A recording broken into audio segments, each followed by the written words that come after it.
Jerat sunyi, seorang istri. Pagi itu di sebuah rumah sakit di Jakarta. Setelah memastikan ibu sudah sarapan dan meminum obatnya, aku menatap kosong keluar jendela sebelum mengangkat ponsel dan menelepon suamiku, Bima. Aku ingin bertemu dengan perempuan itu. Bima menjawab singkat. Siapa? Perempuan itu. Jangan konyol. Aku yang mengejarnya, aku yang menyukainya. Ini tidak ada urusannya denganmu. Pandanganku kabur. Pria yang pernah berbagi selimut denganku kini terang-terangan mengakui mencintai orang lain. Aku tertawa getir. Bukankah kamu bilang sudah benar-benar putus dengannya? Dia menghela napas. Aku tidak bisa melupakannya. Hubungan kami sudah terlalu dalam, tidak mungkin berhenti sekarang. Apa kamu tidak malu mengatakan itu padaku? Apa kamu masih menganggapku istrimu? Aku tahu ini sulit kamu terima. Tapi aku tidak mencintaimu lagi. Jangan diperumit. Ayo kita selesaikan saja. Jangan mimpi. Aku tidak akan pernah menandatangani surat cerai itu. Aku akan melihat dengan mata kepalaku sendiri bagaimana kalian hidup. Dia tertawa sinis. Silakan. Kalau kamu tahan melihat suamimu pulang pergi ke dua rumah, buatku tidak masalah. Kamu pikir aku bodoh? Membiarkanmu keluar masuk sesuka hati?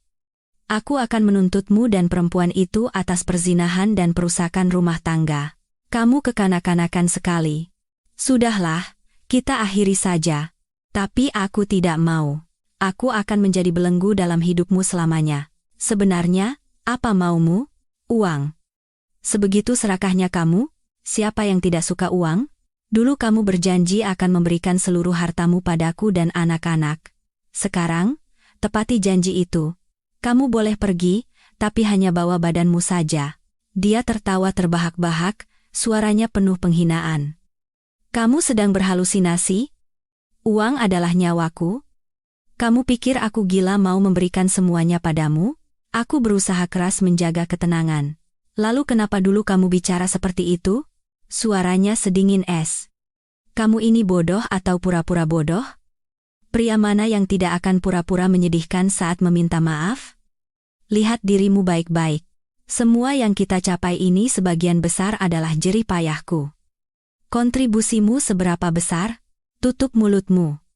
Selama 10 tahun kami membanting tulang bersama, bisnis kami berkembang pesat karena keberuntungan, kami membangun rumah baru, dan dikaruniai 2 orang anak.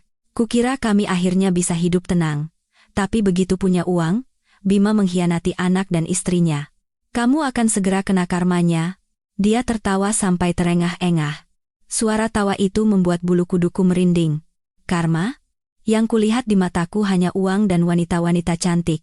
Aku gemetar karena marah, pandanganku kabur oleh air mata. Kamu benar-benar sampah. Itu terjadi 6 bulan lalu. Aku menemukan Bima bertukar pesan WhatsApp yang sangat mesra dengan seorang wanita, kata-kata rindu yang manja. Bahkan ada pesan yang menunjukkan betapa wanita itu mencintainya, sampai-sampai menangis karena rindu. Saat membacanya, jantungku serasa diremas. Seluruh tubuhku gemetar karena marah, sedih, dan rasa malu yang mencekik. Dalam keputusasaan, aku berteriak minta cerai. Namun, dia berlutut, menangis, dan memohon ampun. Katanya anak-anak masih kecil, itu hanya khilaf sesaat, dia sedang tidak waras. Dia bersumpah sambil menangis akan memutuskan hubungan dengan wanita itu dan memohon agar diizinkan tinggal bersama anak-anak, setidaknya 1 tahun lagi. Sampai putra kami masuk SD, setelah itu, dia akan melakukan apapun yang aku mau. Jika aku tetap ingin bercerai, dia berjanji akan meninggalkan semua harta untukku, dan anak-anak, dan hanya pergi membawa badannya saja.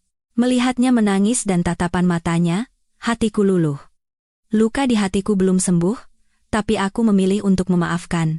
Demi anak-anak, aku memberinya 1 kesempatan lagi. Tak lama kemudian, ibu divonis kanker stadium akhir. Duniaku serasa runtuh. Ayah sudah lama meninggal, dan kini hanya ada aku dan ibu. Aku sibuk bolak-balik antara rumah sakit dan rumah, merawat ibu dan mengurus kedua anakku. Aku tidak punya waktu bahkan untuk memikirkan Bima.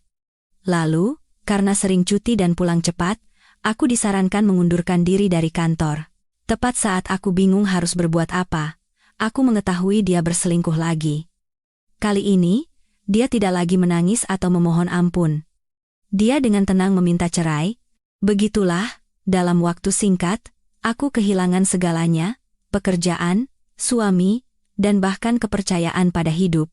Malam itu, di sebuah Sky Lounge hotel mewah di kawasan SCBD Jakarta, lampu keunguan berkelip dan musik yang keras memenuhi ruangan.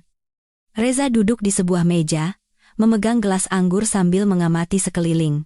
Di antara kerumunan, dia melihat Bima Wijoyo masuk, merangkul pinggang seorang wanita muda dengan dua kancing kemeja atas terbuka. Wanita itu, dengan gaun ketat dan lipstik merah menyala, berjalan dengan gaya menggoda. Reza bersiul pelan. Wah, Pak Bima datang juga. Kelihatan hebat akhir-akhir ini. Mau jadi pasangan terpanas tahun ini? Bima tertawa, menjabat tangan temannya dan menuangkan minuman. Kalau bertemu kan harus senang-senang. Buat apa bicara yang serius? Reza bersandar di kursi dan merendahkan suaranya. Enak ya jadi kamu. Istri cantik, anak-anak baik. Sekarang punya pacar muda. Pantas bisnismu lancar jaya. Rumah tangga juga aman. Bima menyesap anggurnya. Pandangannya tertuju pada Yuni Kartika yang sibuk mengambil foto untuk Instagram. Aman apanya? Aku akan segera cerai. Mata Reza membelalak. Cerai? Kamu bercanda? Kamu mau menceraikan Sarah? Kalian berdua yang sejak kuliah lengket seperti perangko, sekarang mau pisah? Bima tersenyum sinis dengan mata lelah. Aku sudah bosan. Tua? Jelek? Dan kerjanya hanya mengeluh. Reza mencondongkan tubuhnya dan berkata dengan serius. Aku kenal kalian sejak kalian masih naik motor butut dan tinggal di kos-kosan sempit di Depok. Bagaimana bisa kamu berkata seperti itu tentang orang yang menemanimu dari nol? Bima memalingkan wajah dan mengangkat bahu. Reza, jangan menceramahiku, aku sudah jatuh cinta pada orang lain. Kamu tahu kan, kalau sudah cinta, tidak ada obatnya. Reza tertawa mengejek, tampak kecewa. Ya? Pacaran dengan selingkuhan memang mudah, yang susah itu hidup bersamanya. Jangan pikir cinta barumu itu surga, itu hanya fantasi orang-orang yang haus rangsangan baru. Dia menyesap anggurnya lagi dan berkata seolah menghela napas. Kamu sekarang berada di puncak kesuksesan, orang-orang menyebutmu pria sukses, tapi tahu tidak? Aku kasihan padamu, kamu sedang menggali kuburanmu sendiri. Bima tersenyum sinis dan merangkul bahu temannya. Minum saja, hidup ini singkat. Kenapa harus serius terus? Bar sudah hampir sepi. Hanya musik latar yang terdengar samar. Reza menuangkan minuman lagi dan mendorong gelas ke arah Bima. Lampu kuning menerangi wajah mereka yang lelah dan kering. Reza bertanya pelan, "Hei, kalau kalian benar-benar cerai, siapa yang akan mengasuh anak-anak?" Bima melirik acuh tak acuh. Mungkin dia. Anak-anak lebih baik bersama ibunya. Aku sibuk. Tidak punya waktu. Reza mengerutkan kening. Tapi bukankah ibu mertuamu sedang berjuang melawan kanker? Bagaimana Sarah bisa menanggung semuanya sendirian? Bima mengangkat bahu dan tersenyum sinis. Jujur saja, penyakit itu hanya menghabiskan uang, toh tidak bisa disembuhkan juga. Mau bagaimana lagi? Reza meletakkan gelasnya dengan keras dan merendahkan suaranya. Caramu bicara keterlaluan. Dia itu tetap ibu mertuamu, dan nenek dari anak-anakmu. Bima terdiam sejenak, lalu berkata, aku sudah melakukan semampuku. Tapi sekarang aku lelah. Sarah sekarang pengangguran, terlilit utang, mentalnya hancur, dan kerjaannya hanya mengomel. Reza meletakkan gelasnya dan mengerutkan kening. Apa maksudmu? Istrimu mengurus 2 anak dan seorang ibu yang sakit. Wanita mana yang bisa tetap berdandan cantik dalam situasi seperti itu? Reza menatap lurus ke mata temannya dan berkata perlahan, kenapa dia berhenti bekerja? Kantor yang memecatnya. Siapa yang mau mempekerjakan orang yang setiap hari pulang cepat untuk merawat ibunya? Reza mengangguk. Suaranya merendah. Kasihan sekali. Kehilangan pekerjaan, suami, dan sebentar lagi mungkin ibunya. Sementara suaminya yang kaya raya berusaha kabur secepat mungkin karena tidak mau bertanggung jawab. Benar-benar penderitaan tiada akhir. Bima mengangkat kepalanya dan tertawa sinis. Suaranya penuh kedengkian. Kamu ini temanku atau teman istriku? Reza mengangkat alis dan tersenyum sinis. Kita sudah berteman sejak lama. Aku masih menganggap Sarah seperti adikku sendiri. Bima tertawa licik. Kamu masih suka padanya ya? Dulu, siapa di antara kita yang tidak naksir Sarah? Tapi kamu yang paling beruntung, mendapatkan cintanya dan menikahinya. Aku tidak menyangka sekarang kamu yang menyakitinya. Bima tertawa keras. Tenang saja. Aku tidak akan menyakitinya.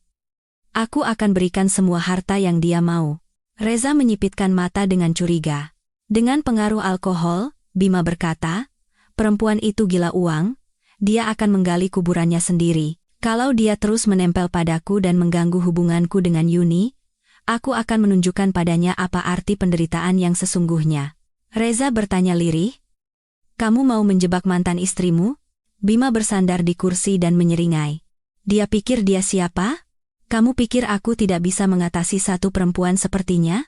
Aku sengaja membiarkannya melihat pesan WhatsAppku agar dia muak dan cepat-cepat minta cerai. Tapi ternyata dia alot juga. Lengket seperti lintah. Reza tidak berkata apa-apa. Dia hanya teringat pertemuannya dengan Sarah di rumah sakit pagi itu. Pagi tadi, setelah mengantar anak-anak ke sekolah, aku kembali ke rumah sakit tempat ibu dirawat. Kedua tanganku penuh barang bawaan, susu, bubur, tisu, dan buah-buahan untuk ibu. Aku kurus kering, bahuku terkulai. Karena tidak bisa tidur semalaman, mataku bengkak, dan kulitku kusam. Saat sedang menandatangani dokumen di meja resepsionis, sebuah suara memanggil dari belakang. Mbak Sarah? Aku berhenti dan menoleh. Itu Reza, teman lama suamiku yang sering datang ke rumah setiap ada kumpul-kumpul. Dia mengenakan kemeja putih sederhana dan membawa bingkisan buah. Sepertinya dia juga datang menjenguk. Aku memaksakan senyum. Suaraku serak karena lelah. Halo, Mas Reza. Siapa yang dirawat? Dia mengangguk, wajahnya menyiratkan kesedihan. Ayah saya, kanker paru-paru. Mbak Sarah. Aku menggigit bibir, menahan napas, dan menatap dokumen di atas meja. Ibu saya. Stadium akhir. Mendengar itu, Reza tertegun. Matanya menunjukkan rasa iba. Dia menatapku dan merendahkan suaranya. Ya Tuhan. Turut prihatin ya. Mbak. Yang kuat. Harus tetap semangat untuk merawat ibu? Aku mengangguk dan tersenyum lemah, senyum seseorang yang berusaha tegar. Terima kasih, Mas. Aku hanya berharap ibu tidak terlalu kesakitan lagi. Reza terdiam sejenak, lalu mengamatiku dengan saksama. Pandangannya tertuju pada pipiku yang tirus dan tanganku yang kurus mencengkeram barang bawaan. Setelah beberapa saat, dia bertanya dengan hati-hati, Bima tidak kelihatan. Kalian baik-baik saja, kan? Aku terdiam sejenak, lalu memandang keluar jendela putih di koridor dan menjawab pelan. Iya, biasa saja, Mas. Reza tidak bertanya lebih jauh dan hanya mengangguk pelan. Saat itu, tatapan matanya penuh dengan simpati dan kasihan. Sepertinya ada sesuatu yang ingin dia katakan, tetapi dia menahannya. Aku menunduk memberi salam dan berjalan menuju kamar rawat. Dari belakang, aku mendengar Reza menghela napas pelan. Suara yang sangat lirih, tetapi cukup untuk membuat hatiku terasa berat. Kembali ke bar, tak lama kemudian Bima dan Yuni pergi. Reza duduk sedikit lebih lama, menyalakan sebatang rokok. Dia menatap ke arah Bima pergi sambil mengembuskan asap rokok. Dasar bodoh, gumamnya, kau baru akan sadar siapa yang tulus setelah kehilangan segalanya. Lalu, dia membuka ponselnya, menatap nomor Sarah di kontaknya, dan mengirim pesan. Jaga diri baik-baik, dan hati-hati dengan semuanya. Sore itu, aku duduk di ruang kerja kecilku. Jendela sedikit terbuka, angin sepoi-sepoi masuk melalui tirai usang. Di atas meja, ada tumpukan tebal dokumen, surat cerai, dokumen properti, salinan sertifikat tanah. Semuanya tersusun rapi dalam sebuah map kulit koklat yang sudah usang di tepinya. Sambil melihat dokumen-dokumen itu, aku berpikir harus memeriksanya kembali dengan teliti. Kami memiliki 2 rumah, 2 mobil, dan uang tunai sebesar 500 juta rupiah dari tabungan bersama. Namun, Kemarin Bima tiba-tiba menelepon dan berkata dengan enteng, "Aku hanya butuh uang tunai 2 miliar. Sisanya boleh kamu ambil semua." Tenggorokanku tercekat. Pria yang dulu sering berdebat denganku hanya karena uang puluhan ribu rupiah kini menjadi begitu murah hati. Mengapa orang yang menganggap uang sebagai nyawanya tiba-tiba menjadi begitu dermawan? Aku menatapnya, berusaha tetap tenang. "Benarkah?" "Iya. Aku hanya butuh itu." Jawaban singkatnya tanpa ekspresi atau emosi. Sekarang, kalau dipikir-pikir lagi, aku merinding. Di dunia ini, di balik sesuatu yang didapat dengan terlalu mudah, biasanya ada jebakan tersembunyi. Bagi orang yang cermat, licik, dan serakah seperti Bima, kemurahan hati seperti itu pastilah palsu. Aku menuang segelas air dan mulai memeriksa lembar demi lembar perjanjian kredit rumah kami yang besar. Pinjaman banknya lebih dari 10 miliar rupiah, dan perjanjian itu masih atas nama kami berdua. Meskipun bercerai, kewajiban membayar utang tetap ada pada kami berdua. Namun, bagi aku yang seorang pengangguran, utang ini seperti tali yang mencekik leher. Aku menelepon temanku, "Dewi, kamu punya kenalan pengacara tidak? Aku butuh seseorang untuk memeriksa dokumen-dokumen ini." Sore harinya, Dewi datang bersama seorang pria paruh baya yang tampak tenang. Dewi memperkenalkannya, "Ini Pak Gunawan, pengacara konsultan di perusahaanku. Beliau ahli dalam kasus perceraian dan pembagian harta, jadi sangat paham masalah seperti ini." Aku mempersilakannya duduk dan menyuguhkan teh hangat. Ruangan kerja yang kecil itu tiba-tiba terasa tegang. Pak Gunawan membuka map dan membaca setiap lembar dengan saksama. Beberapa saat kemudian, dia mengangkat kepala dan bertanya, "Rumah besar ini atas nama bersama, tapi debitur utamanya suami Anda, kan?" "Betul, Pak. Kalau begitu, bahkan setelah bercerai, bank akan tetap menagih tanggung jawab pembayaran utang kepada Anda berdua. Jika Bu Sarah tidak mampu membayar, bank bisa menyita dan melelang rumah itu. Dan sebagai debitur utama, suami Anda bisa bernegosiasi dengan bank untuk mengalihkan rumah dengan syarat pembeli mengambil alih utang, lalu menghapus hipoteknya dan bebas dari utang. Ini artinya, jika Bu Sarah tidak punya solusi, akan sangat sulit mempertahankan rumah ini." Aku mengerutkan kening. "Jadi saya tidak akan mendapatkan apa-apa?" "Tidak selalu begitu. Tapi jika Anda menandatangani perjanjian yang diajukan suami Anda, kemungkinan besar akan seperti itu. Dia akan tetap memegang kendali atas rumah dan dokumen pinjaman." Saat itulah aku sadar. Kemurahan hati itu adalah sebuah jebakan. Dia tidak butuh rumah itu. Rumah itu sekarang adalah tumpukan utang. Tapi dia tahu betul siapa yang memegang kendali atas dokumennya. Sementara aku, seorang pengangguran dengan ibu yang terbaring sakit, berada dalam posisi yang mudah terpojok. Pak Gunawan melanjutkan, "Orang dengan perhitungan ekonomi yang kuat seperti suami Anda tidak mungkin melepaskan aset tanpa alasan. Dia menginginkan uang tunai karena ingin memiliki likuiditas. Sementara Bu Sarah akan dibebani apartemen penuh utang dan hanya mendapatkan cangkangnya saja." Aku tersenyum getir. Senyum pahit yang terasa tercekat di tenggorokan. "Terima kasih, Pak. Sekarang saya mengerti kenapa dia begitu murah hati." Dewi menatapku dengan iba dan menghela napas. "Lalu? Sekarang kamu mau bagaimana?" Aku menjawab perlahan. "Aku akan menandatanganinya. Tapi bukan dengan cara yang dia inginkan. Apartemen yang kecil akan kuserahkan atas namanya, dan rumah yang besar akan menjadi milikku, beserta kewajiban utama pembayaran utangnya." Mendengar itu, Dewi berseru pelan, "Kamu gila? Kenapa mau menanggung utang sebesar itu?" "Tenang. Aku punya rencana." Aku tersenyum penuh arti. "Aku sudah menghitung semua langkah ini.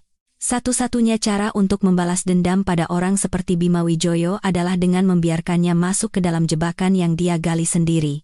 Keesokan harinya, aku bertemu dengannya di sebuah kafe yang sepi. Sore itu, dia datang dengan kemeja putih yang kancing atasnya terbuka, tetap terlihat modis dan percaya diri. Aku duduk di hadapannya. Setelah sekian lama, mungkin ini pertama kalinya kami berbicara seperti orang asing. Kami mulai membahas pembagian harta dengan cara yang paling beradab. Aku menyebutnya perceraian damai. Aku meletakkan tumpukan dokumen di atas meja dan berkata dengan tenang, Ini draft kesepakatan pembagian harta, coba lihat. Dia mengambil dokumen itu, membolak-balik beberapa lembar, lalu mengerutkan kening. Apa maksudnya ini? Bukankah aku sudah bilang akan kuberikan semua? Aku hanya butuh uang tunai 2 miliar. Aku menggeleng pelan dan tersenyum tipis. Harta ini kita bangun bersama. Tidak ada alasan aku mengambil semuanya. Kita sudah bersama selama 10 tahun. Aku tidak mau mengakhirinya dengan perhitungan picik seperti ini. Oke. Lalu bagaimana maumu? Aku menarik napas dalam-dalam, menelan kata-kata yang tersangkut di tenggorokan, lalu melanjutkan. Selama 10 tahun ini, asuransi penyakit kritismu aku yang bayar. Nilai tunainya saja sekarang lebih dari 500 juta. Itu juga termasuk harta Gonogini yang harus dibagi. Mendengar itu, Bima membanting dokumen ke meja dan berkata tajam, harta di rumah boleh tidak aku ambil, tapi asuransi itu tidak ada alasan untuk kamu minta bagi. Aku merendahkan suara. Baiklah. Itu tidak akan kusentuh. Kita hitung yang besar-besar saja. Saat ini kita punya 2 rumah, 2 mobil, dan tabungan bersama 500 juta. Menurutku begini, mobil yang bagus untukmu, aku pakai yang lama. Tabungan bersama kita bagi 2. Apartemen yang kecil luasnya hanya 90 m², tapi sudah lunas dan harganya sekitar 5 miliar. Sementara rumah yang kita tinggali sekarang, meskipun harganya hampir 15 miliar, cicilannya baru berjalan 2 tahun, jadi utangnya masih hampir 10 miliar. Kalau dijual sekarang pasti rugi. Aku mendorong dokumen ke arahnya. Lagi pula kamu juga butuh tempat tinggal, jadi apartemen kecil itu akan kubagi denganmu.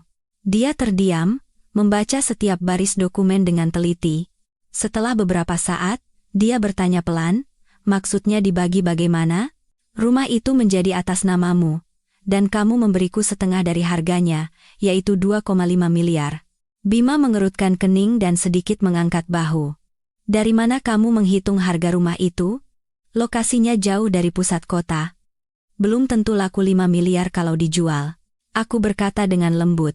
Coba pikirkan. Mobil terbaik sudah kuberikan padamu, uang asuransimu juga tidak kusentuh sama sekali. Ini sudah menguntungkanmu? Bima mengerutkan kening, tenggelam dalam pikirannya. Dana bersama kita hanya ada 500 juta, dari mana aku bisa dapat 2,5 miliar untukmu? Aku menjawab dengan tenang, kamu bisa mengajukan pinjaman dengan jaminan apartemen itu, mencairkan asuransimu, atau menjual mobil Land Rovermu.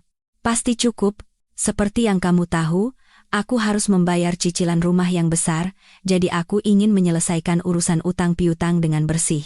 Barulah saat itu Bima mulai serius melihat surat cerai itu. Rencana awalnya adalah mengambil uang tunai 2 miliar dan beberapa aset pribadi.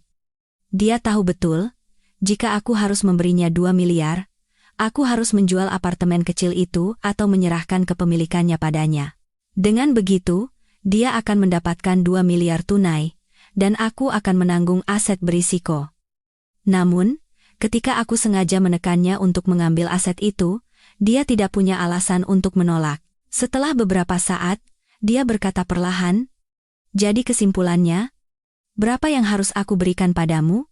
Setelah dihitung, kamu harus memberiku 2,5 miliar untuk bisa mengambil alih kepemilikan apartemen kecil itu. Uang itu akan kugunakan untuk membayar sebagian cicilan rumah besar agar hubunganku dengan bank menjadi bersih. Dia berpikir keras, lalu mengangguk. Aku harus diskusikan ini dengan Yuni. Yuni. Nama yang pernah membuatku tidak bisa tidur, kini terdengar menggelikan. Aku tertawa lirih. Dengan Mbak Yuni? Oh, baiklah. Aku akan menunggu. Saat itu, layar ponselnya tiba-tiba menyala. Dia meliriknya, lalu buru-buru berdiri. Halo? Iya? Ini aku. Oke, aku segera ke sana. Aku menatapnya. Betapa familiarnya pemandangan panik itu. Dulu, dia seperti itu karena jatuh cinta padaku. Sekarang, dia terburu-buru demi wanita lain. Air mata mengalir tanpa suara, tapi aku tahu persis apa yang sedang kulakukan. Saat itu, tekadku semakin kuat. Mulai sekarang, perpisahan kami tidak akan berjalan damai. Dia tidak pantas mendapatkannya. Dia kembali, mengenakan jaketnya dan berkata dengan dingin, Ada lagi yang mau dibicarakan? Aku ada urusan mendadak.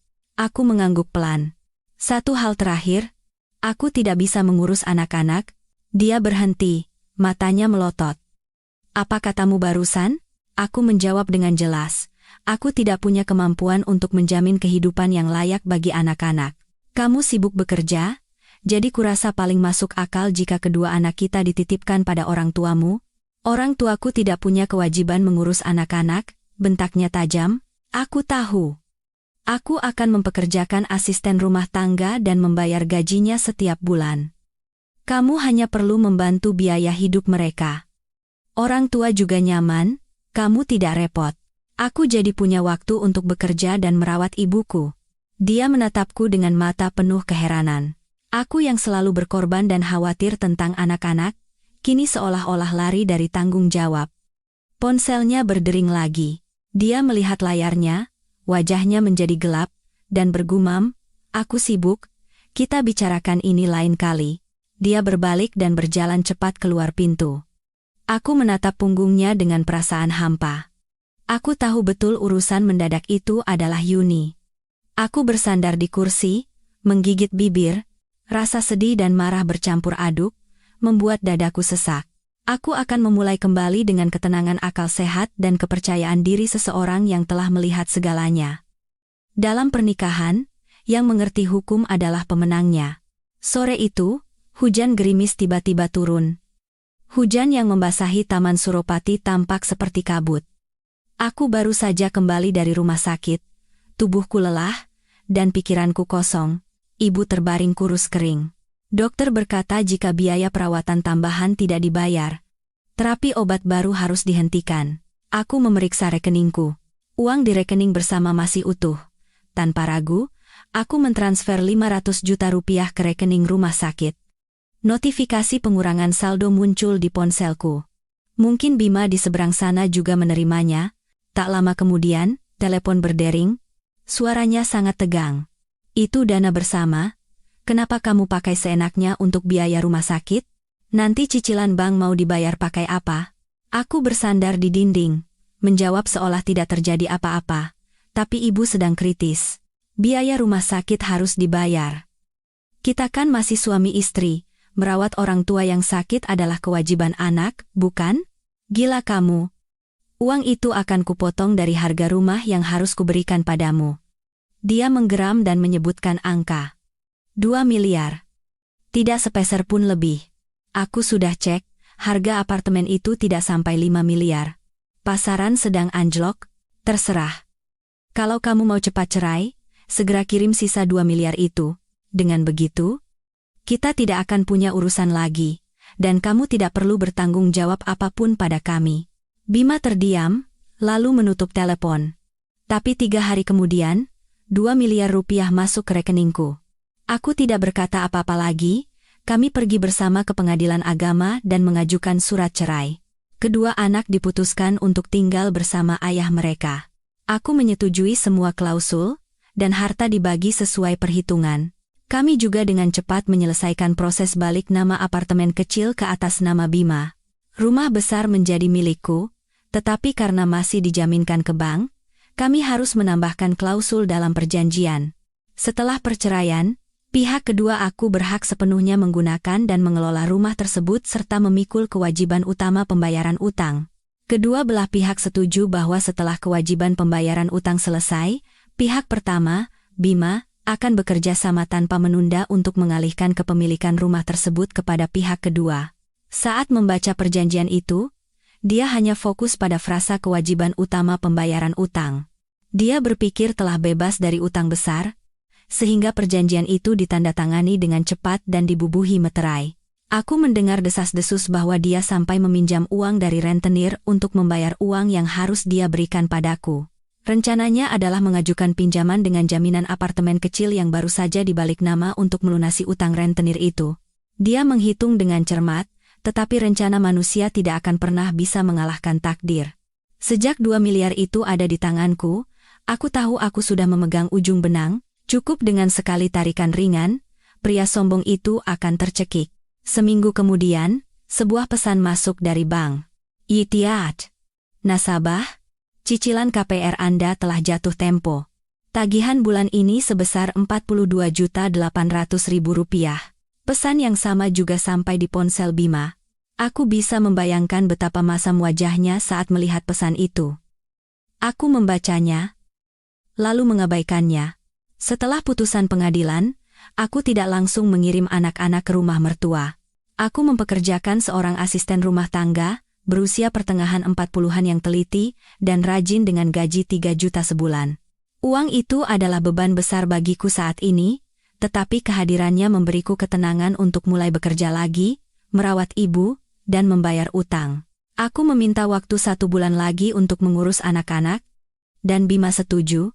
Lagi pula, dia sibuk membangun sarang baru dengan kekasihnya dan tidak terburu-buru menjemput anak-anak. Sore itu, hujan gerimis turun di Jakarta. Aku duduk di sudut kafe langgananku. Suara musik dan rintik hujan berpadu. Begitu tiba, Dewi langsung duduk dan bertanya seperti biasa, "Bagaimana? Sudah selesai?" Aku mengangguk dan mendorong segelas jus jeruk ke arahnya. "Iya, sudah selesai. Pagi tadi semua surat sudah ditandatangani." Mata Dewi membelalak. "Kalian benar-benar cerai?" Aku tersenyum tipis. "Iya. Benar-benar. Akta cerainya masih ada di tasku." Dia terdiam beberapa detik, lalu bertanya pelan, "Hartanya bagaimana?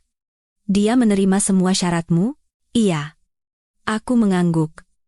"Apartemen kecil untuk dia, aku ambil rumah yang penuh utang." Wajah Dewi mengeras. Dia meletakkan sendoknya. "Apa? Kamu masih memeluk rumah penuh utang itu? Kamu mau menambah utang?" Aku hanya menatap keluar jendela dan tersenyum tipis. Hujan turun dengan teratur, tetesannya mengalir di kaca, membiaskan lampu-lampu jalanan. "Tidak. Aku punya perhitunganku sendiri." Dewi memiringkan kepala. "Perhitungan apa?" Aku tersenyum. "Ini jebakan finansial, kamu akan segera tahu." Pagi itu, angin mereda. Sinar matahari pagi menyusup melalui dedaunan, menebarkan cahaya kekuningan di gang kecil menuju rumah mertuaku. Pohon bugenvil di depan gerbang terkulai seperti biasa, kelopak merah mudanya berjatuhan di atas batu bata merah yang basah oleh embun. Aku menggandeng tangan kedua anakku dan berjalan perlahan. Di belakang, Bu Minah, asisten rumah tangga, membawa barang-barang anak-anak. Hari ini bukan untuk bermain. Aku datang untuk menitipkan anak-anak. Aku tahu Bima belum memberitahu apa-apa pada orang tuanya. Dia mungkin sedang sibuk di sarang barunya dengan kekasihnya. Begitu gerbang sedikit terbuka, gonggongan anjing terdengar, dan ibu mertuaku bergegas keluar. Melihat kedua cucunya, matanya berbinar, dan wajahnya dipenuhi kegembiraan. "Loh, cucu-cucu nenek datang? Sudah lama tidak kesini." Dia membungkuk memeluk putraku dan menggenggam erat tangan putriku dengan tangan lainnya, tersenyum lebar. "Sudah besar ya? Mirip sekali sama bapaknya." "Bapak kalian mana? Kenapa anak-anak saja yang diantar?" Aku mengangguk pelan dan berkata dengan tenang, "Ibu, saya titip anak-anak dulu untuk sementara." Dia berhenti. Senyum di bibirnya memudar. "Titip? Sementara? Maksudmu apa?" Aku menatapnya, berusaha menjaga suara tetap tenang. "Saya banyak pekerjaan, Bu. Dan sepertinya lebih baik anak-anak tinggal bersama kakek neneknya. Saya sudah mempekerjakan Bu Minah, jadi urusan makan dan cuci baju akan diurus. Gajinya akan saya bayar setiap bulan."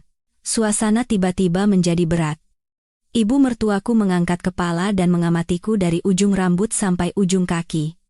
Dia berkata perlahan, suaranya sudah penuh dengan ketidaksenangan. "Kenapa tiba-tiba suami istri menitipkan anak? Bima sekarang tinggal dengan wanita lain, Bu." Alis ibu mertuaku mengerut. "Selingkuh?" "Iya, sudah berkali-kali. Katanya dia tidak bisa melupakan wanita itu." Ibu mertuaku tertegun sejenak, tapi kemudian kembali tenang. "Bima cuma hilaf di luar. Apa masalahnya?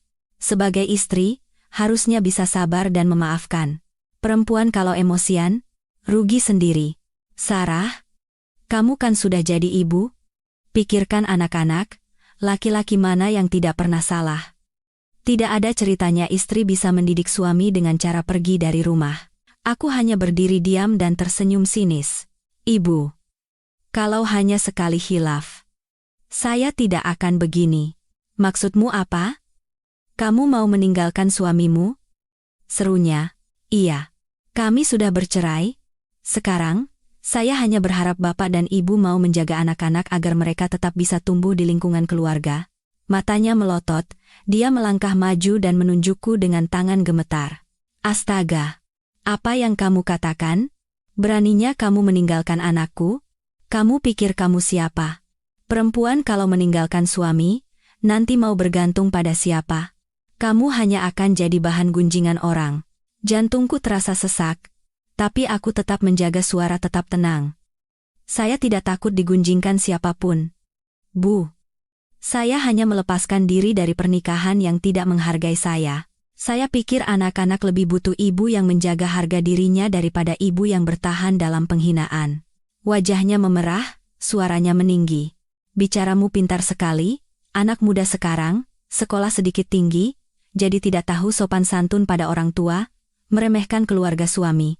Saya tidak meremehkan siapapun, Bu. Saya hanya tidak bisa hidup seperti orang buta. Buta atau tidak, sekarang kamu orang lain. Jangan pernah tunjukkan wajahmu di rumah ini lagi, katanya dingin. Pergi kemanapun kamu mau, tinggalkan anak-anak di sini. Rumah ini tidak menerima perempuan yang meninggalkan suaminya. Aku membungkuk menatap kedua anakku. Putriku sudah gemetar dan mencengkeram erat bajuku. Aku mengelus kepalanya dan berkata, dengarkan kata nenek dan kakek ya, nak. Nanti ibu datang lagi. Putraku terisak. Ibu mau kemana? Kenapa tidak sama aku? Aku menggigit bibir dan memaksakan senyum. Ibu harus kerja. Nanti kalau sudah besar, kamu akan mengerti. Lalu aku menoleh ke ibu mertuaku dan berkata pelan, jangan khawatir. Bu Minah akan mengurus anak-anak, dan biaya hidup akan saya kirim setiap bulan. Tolong jangan ceritakan hal-hal buruk tentang saya pada anak-anak. Aku menarik napas dalam-dalam dan berkata kepada asisten rumah tangga, Bu Minah, gajinya akan tetap saya bayar setiap bulan seperti biasa. Saya akan transfer di muka, jadi ibu tidak perlu khawatir. Bu Minah, seolah mengerti maksudku, mengangguk hati-hati. Baik, Bu. Ibu jangan khawatir. Anak-anak akan saya jaga baik-baik. Aku menatap lurus ke matanya dan berkata dengan lembut, dan ada satu permintaan lagi. Saat bekerja, tolong nyalakan peralatan rekam pribadi. Seperti kamera tersembunyi atau ponsel. Tidak perlu merekam terus-menerus, hanya saat diperlukan. Ini untuk melindungi hak Bu Minah dan anak-anak. Begitu kata-kata itu selesai, wajah ibu mertuaku yang berdiri di teras menjadi pucat pasi. Dia berteriak dengan suara tajam, merekam? Apa maksudmu? Kamu mau memata-matai kami? Beraninya kamu melanggar privasi orang tua? Aku tetap tenang dan menjawab perlahan, ibu salah paham. Ini bukan untuk memata-matai siapapun, tapi untuk menghindari kesalahpahaman yang tidak perlu. Jika di rumah ini ada yang mengatakan sesuatu yang bisa membuat anak-anak salah paham tentang orang tua atau perceraian mereka, Bu Minah bisa turun tangan dengan bijaksana. Dengan begitu, anak-anak bisa hidup lebih tenang. Ibu mertuaku mengepalkan tangannya dan berkata lebih keras, sekarang kamu mau mengajari kami? Kamu pikir dengan meninggalkan anakku, tanggung jawabmu selesai? Aku menatap lurus ke matanya. Saya tidak bermaksud mengajari siapapun, Bu. Saya hanya ingin semuanya jelas agar tidak terjadi hal-hal yang tidak diinginkan. Nanti kalau Bu Minah berhenti karena lingkungan kerja yang tidak nyaman, bapak dan ibu yang harus mengurus anak-anak secara langsung, saya khawatir itu akan terlalu merepotkan. Dia memalingkan wajah dan menyeka air mata. Tetapi suaranya tetap dingin. Pergi kalau mau pergi. Perempuan sepertimu pada akhirnya akan menyesal. Aku membungkuk memberi hormat dan untuk terakhir kalinya memegang tangan anak-anakku. Ibu pergi ya. Kedua anakku memegangi bajuku dan menangis tersedu-sedu. Aku melepaskan tangan mereka satu persatu dan bergegas keluar gerbang. Dari belakang, teriakan ibu membuat jantungku terasa remuk. Aku menunduk memberi hormat dan berjalan keluar tanpa menoleh ke belakang. Jika aku menoleh sekali lagi, aku tidak akan punya keberanian untuk pergi. Anak-anak sudah lebih dari sebulan bersama Bu Minah dan sudah terbiasa. Aku tahu dia baik hati dan pandai menenangkan anak-anak. Dengan kehadirannya, aku yakin mertuaku akan sedikit menahan diri, setidaknya di depan anak-anak. Angin yang berhembus di gang membawa aroma melati. Aku berjalan perlahan, merasakan hatiku mulai tenang. Aku tidak tahu apakah pilihanku hari ini benar, tapi aku sadar, seorang ibu tidak bisa menanggung semuanya sendirian. Cinta ibu dan tanggung jawab mencari nafkah, keduanya seperti gunung yang menekan pundakku. Aku hanya bisa menopang apa yang hampir runtuh. Setidaknya, saat melihat ke belakang nanti, aku bisa berkata bahwa aku telah melakukan yang terbaik.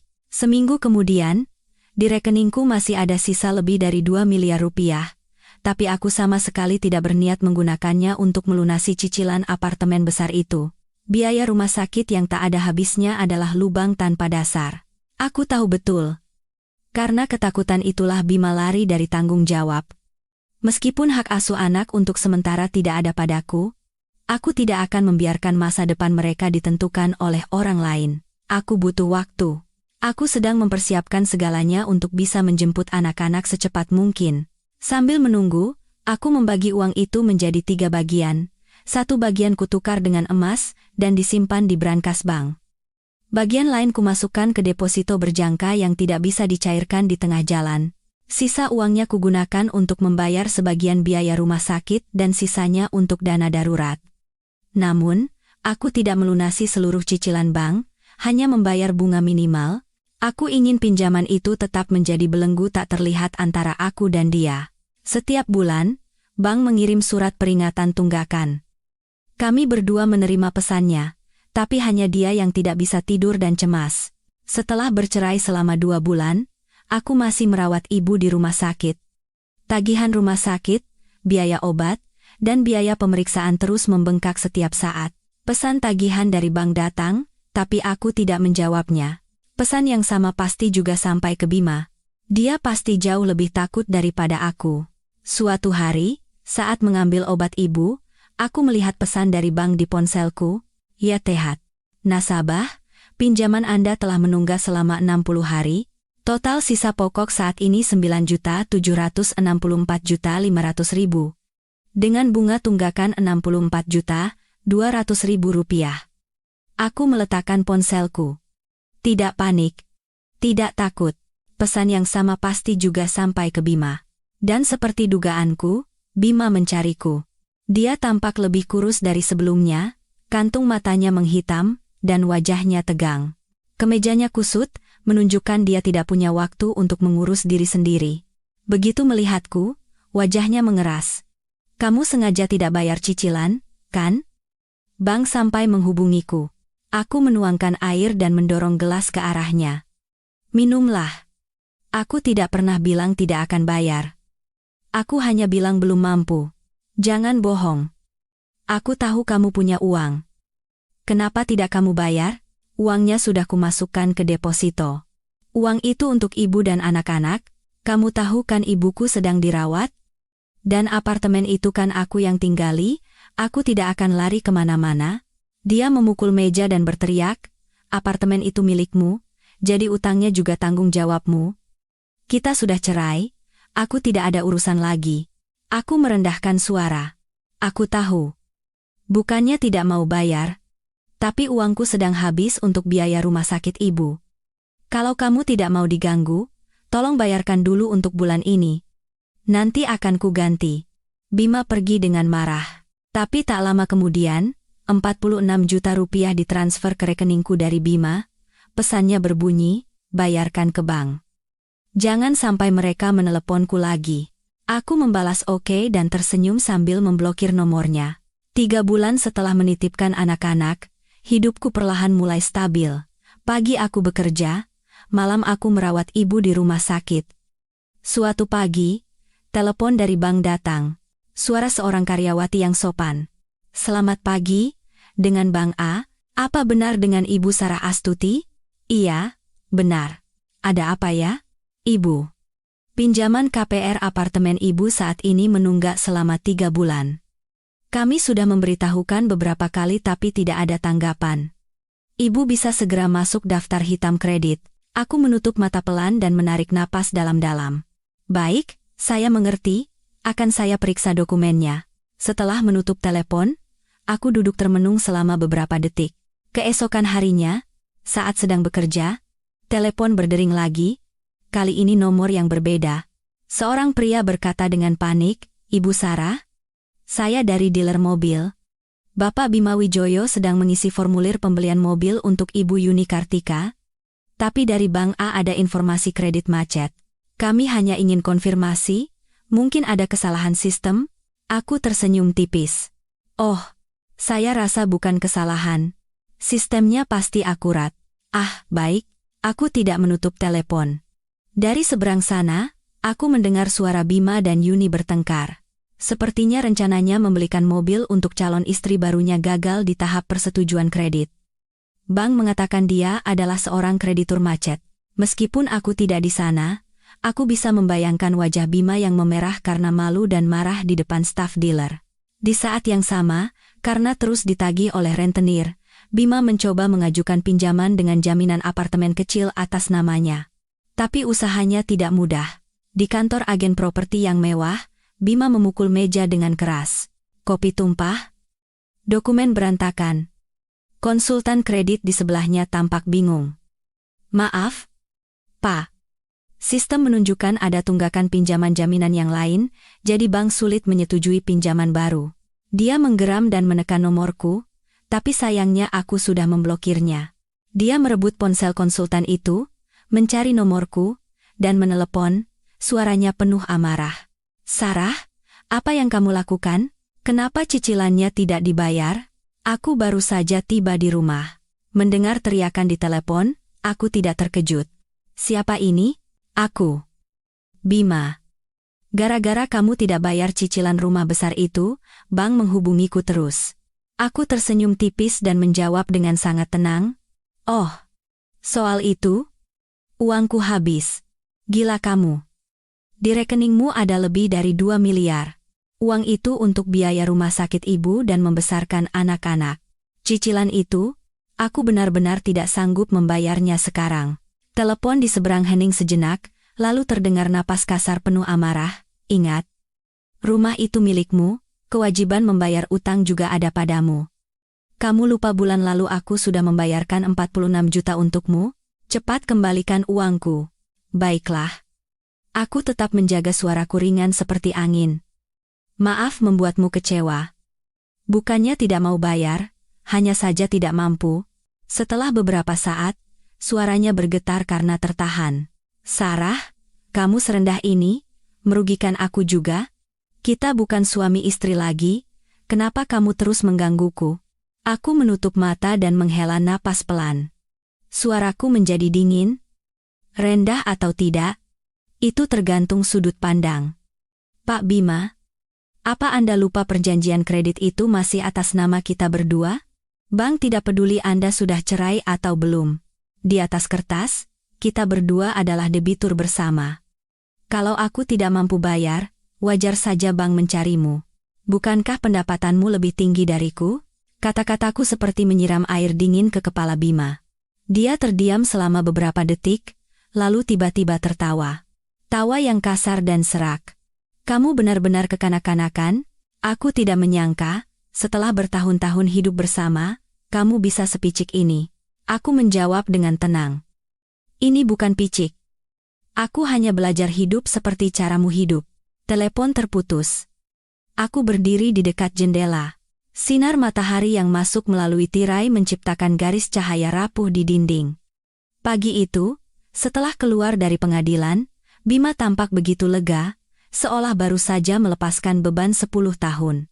Dia mendapatkan apartemen kecil dengan sertifikat bersih, sementara aku menanggung apartemen besar dengan utang hampir 10 miliar. Siapapun yang mendengarnya pasti menganggapku bodoh. Kenapa perempuan itu begitu bodoh? Mau-maunya menanggung utang? Tapi tidak ada yang tahu. Tepat di dalam tumpukan utang itulah aku memasang jebakan hukum yang tidak akan pernah bisa Bima lepaskan. Pinjaman itu dibuat selama masa pernikahan, dan debitur utamanya adalah kami berdua. Meskipun bercerai, bank akan menagih tanggung jawab pembayaran kepada kami berdua secara bersama-sama. Aku tahu itu, tapi Bima tidak peduli. Dia pikir dengan menyerahkan kepemilikan padaku, semuanya selesai, utang itu menjadi milikku. Dia tidak menduga, jika aku tidak membayar cicilan, kami berdua akan masuk daftar hitam kredit. Artinya, dalam sistem informasi kredit, kami berdua diklasifikasikan sebagai berisiko tinggi. Bagiku, itu tidak penting. Aku tidak punya rencana bisnis, tidak butuh pinjaman, tidak berencana membeli mobil. Tapi bagi Bima, seorang direktur yang butuh reputasi kredit yang baik untuk mengembangkan bisnis dan menarik investasi, ini adalah mimpi buruk yang nyata. Aku mengerti dia. Aku sudah cukup lama berada di sisinya untuk tahu bahwa dia paling takut kehilangan muka dan kendali. Sekarang, kedua hal itu lenyap. Aku menandatangani surat persetujuan untuk mengambil apartemen itu, tanpa berkata apa-apa, dan dia yakin dia menang. Aku tersenyum ringan.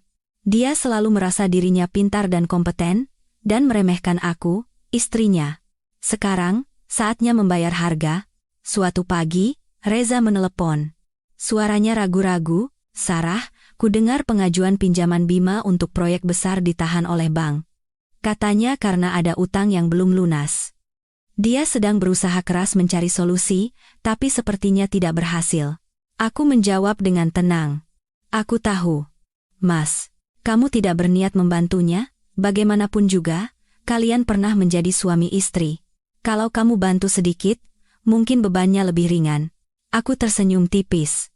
"Mas Reza, seandainya dia bisa memikirkan orang lain, kita tidak akan sampai di titik ini.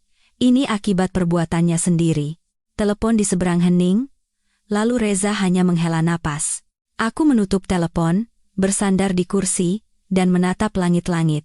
Karena Reza sudah membelanya, aku memutuskan untuk sedikit bermurah hati. Aku memutuskan untuk menjaga status tunggakan pada level yang terkendali. Setiap bulan, aku menyetor sejumlah uang. Cukup agar tidak dieksekusi paksa, tapi tidak cukup untuk menghapus catatan kredit macet. Aku hidup normal, bekerja, bertemu anak-anak, merawat ibu. Sementara itu, Bima semakin terpojok. Suatu hari, aku tak sengaja melihatnya di lobi rumah sakit tempat ibuku dirawat. Dia sedang menelepon. Samar-samar aku mendengar, "Sedang diurus, Pak. Dalam beberapa hari ini pasti lunas. Mohon dibantu untuk persetujuan kali ini saja." Apa aku puas setelah membuat bajingan itu bangkrut? Tidak. Tujuanku bukan hanya membuatnya bangkrut, tapi membuatnya menanggung beban itu seumur hidup. 2 miliar tidak cukup. 15 miliar. Itulah angka terakhir yang kutargetkan. Mari kita lihat seberapa besar cinta perempuan itu padanya. Sore itu, aku pergi ke pengadilan sendirian. Hari mendung, dan suara langkah kakiku bergema di koridor yang dingin. Di tanganku, ada surat panggilan sidang dengan tulisan tebal.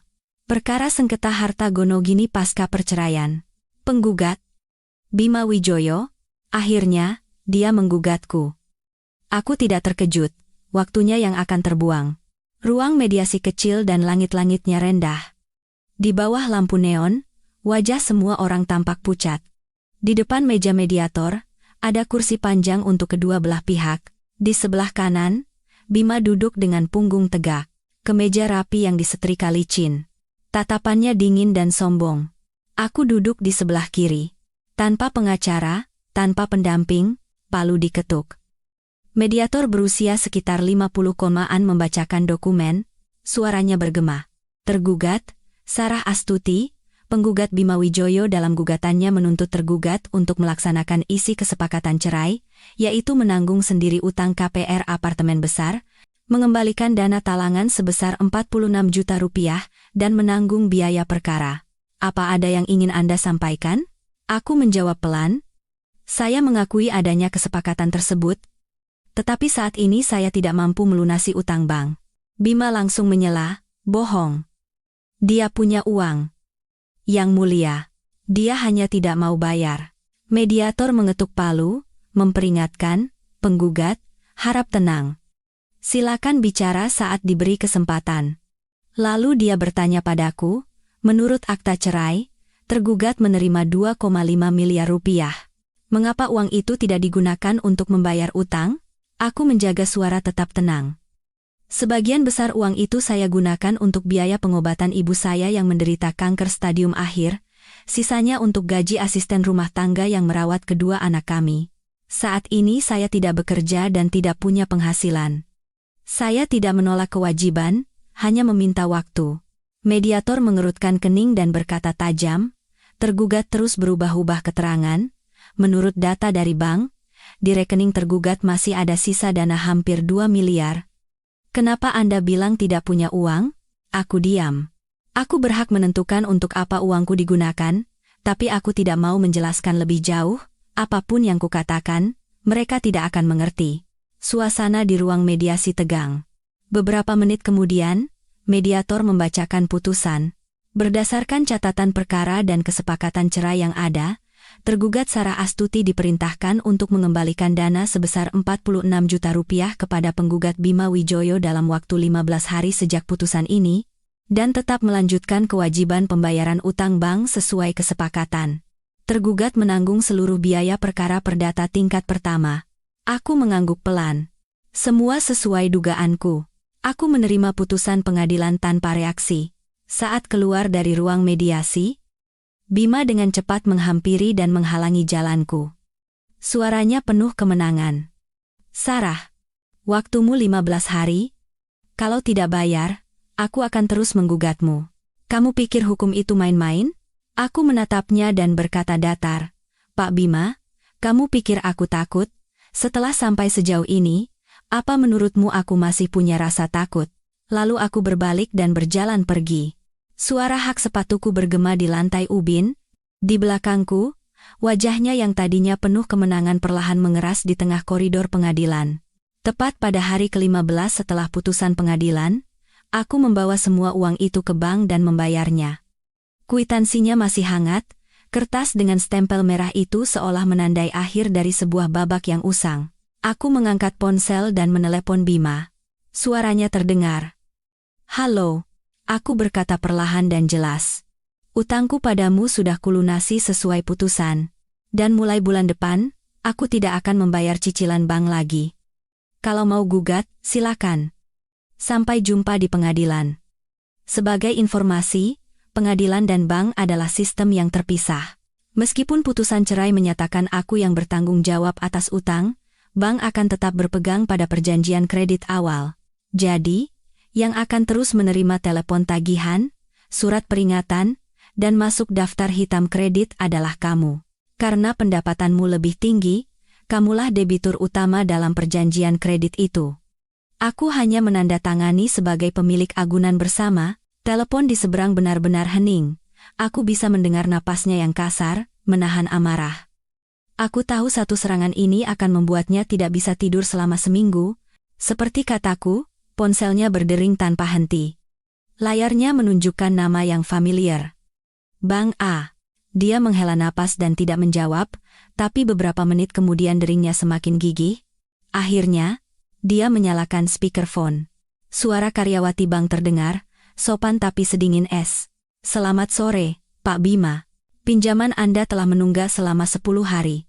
Kami sudah menghubungi beberapa kali tapi tidak ada tanggapan. Dia menutup mata pelan.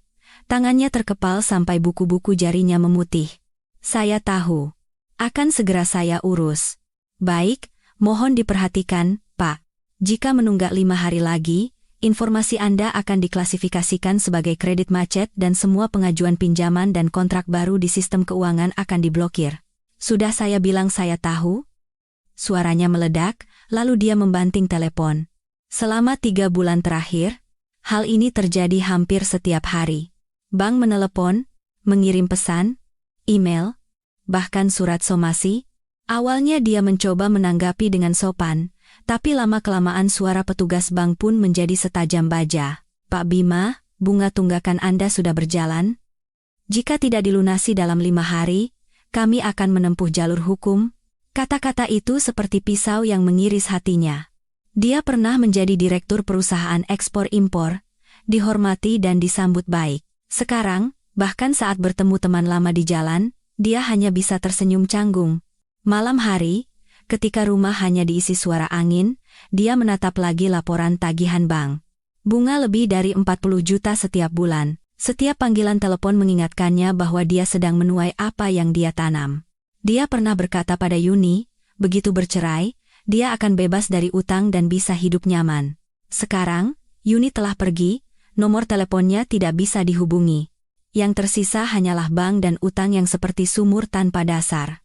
Berbeda dengannya, aku menyewakan apartemen besar itu, rumah yang pernah menjadi impian kami, kusewakan dengan harga di bawah pasaran. Aku tidak peduli keuntungannya. Uang sewanya kuatur agar langsung masuk ke rekening putriku.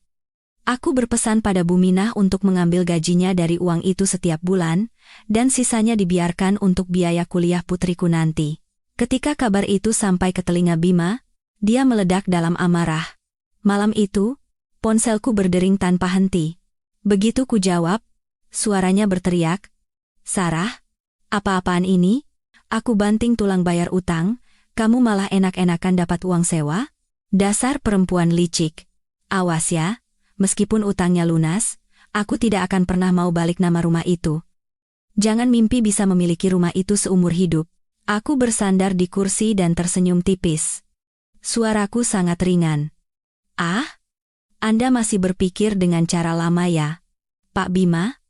Rumah itu atas nama siapa? Tidak penting bagiku. Apa maksudmu?" Dia berhenti. Aku berkata perlahan dan jelas. "Jika rumah itu tidak pernah bisa dibalik nama dan tidak bisa dijual, rumah itu akan menjadi belenggu finansial yang sah yang melilit lehermu.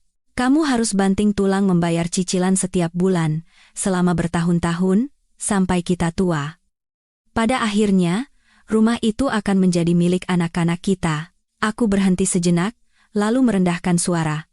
"Kamu kalah, Pak Bima. Sejak hari kamu mengkhianatiku, kamu sudah kalah." Telepon di seberang hening. Hanya terdengar napas yang kasar dan terputus-putus seolah dadanya terbakar. Setelah beberapa saat, dia menggeram, "Bagus. Hebat kamu. Aku akan ajukan permohonan lelang paksa ke pengadilan. Kamu juga tidak akan dapat sepeser pun."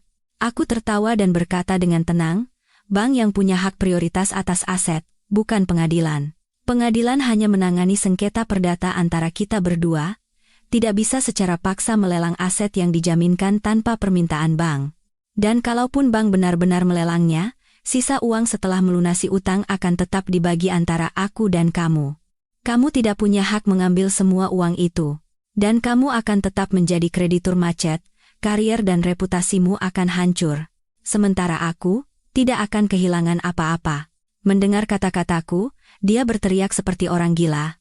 "Kamu benar-benar perempuan licik. Bukan licik.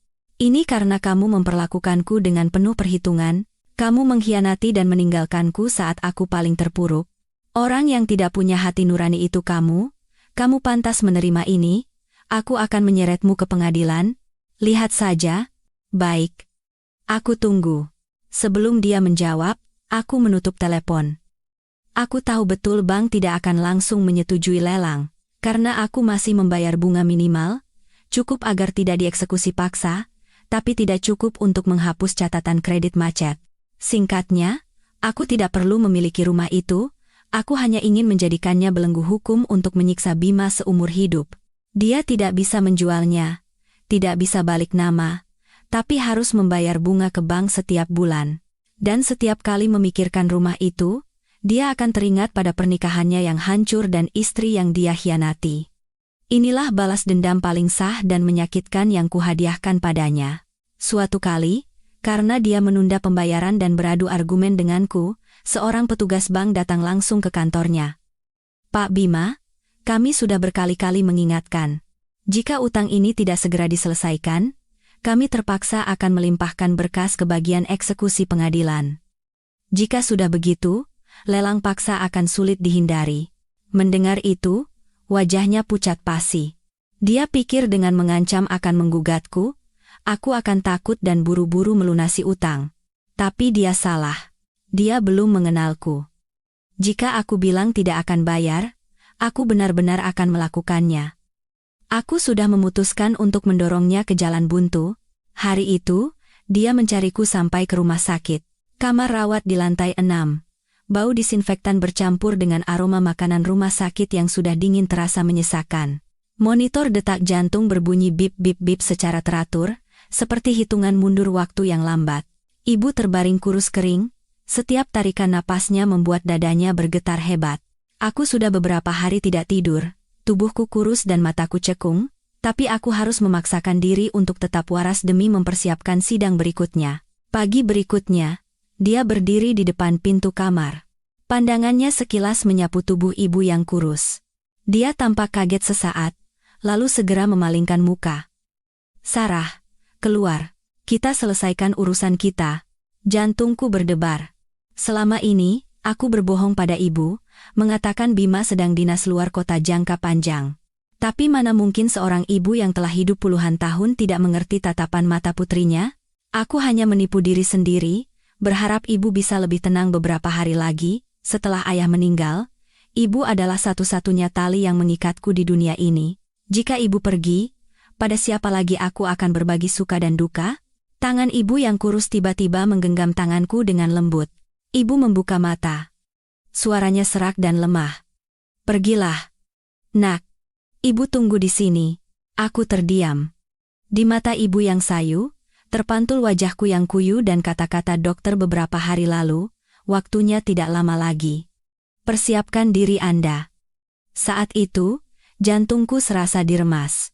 Aku tidak mau meninggalkan sisi ibu sedetik pun. Meskipun dalam napasnya yang lemah, ibu masih berusaha meyakinkanku. "Sudah, jangan bersusah payah lagi karena ibu." "Tapi, Bu, ibu tidak tahu, di dunia ini, tidak ada lagi kita.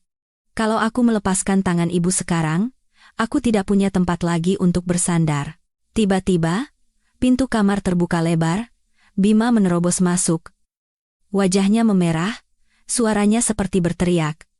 "Sarah, kamu tuli? Mau kita bicarakan ini di depan ibumu?" Aku sontak berdiri. Seluruh tubuhku gemetar, amarahku memuncak. "Keluar." Dia tidak keluar, malah mendekati ranjang dan menunjuk lurus ke wajahku, mencibir. "Oh, hebat sekali ibu mendidik anak perempuannya ya. Sampai bisa menggunakan cara licik untuk mendorong orang ke jalan buntu demi uang." Ibu berusaha menutupi mulutnya dengan tangan, bibirnya bergetar, tapi tidak ada kata yang keluar. Aku bergegas menyelimutinya dan berkata dengan suara tercekat, "Bu, aku keluar sebentar ya." Ibu mengangguk lemah. Dari sudut matanya yang cekung, air mata mengalir. Tetesan air mata itu jatuh di punggung tanganku, panas dan asin. Saat itu, aku tiba-tiba merasa takut. Takut kehilangan ibu, dan takut kehilangan akal sehat untuk terus berjuang. Tapi tanpa memberiku waktu untuk berpikir, Bima menarik lenganku dengan kasar. Aku hampir terbentur kursi di koridor. Dia berteriak di depan wajahku, setiap kata seperti pisau. "Aku meremehkanmu. Jebakan yang kamu pasang memang hebat.